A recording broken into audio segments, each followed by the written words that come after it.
Welcome to Not Milk Never Milk. Subscribe if you're lactose intolerant. In this video, I will show you how to make delicious pho meatballs. We'll start by gathering our key ingredients. You'll need ground beef, ideally with an 80-20 fat ratio for the best texture and flavor.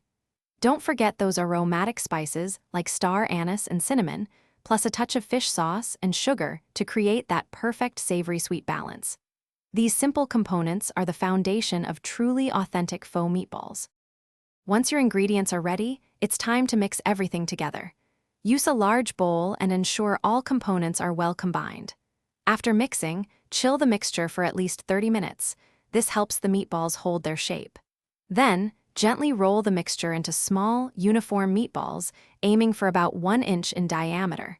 Consistency is key for even cooking. Now for the cooking, gently simmer your meatballs in a flavorful broth for 15 to 20 minutes.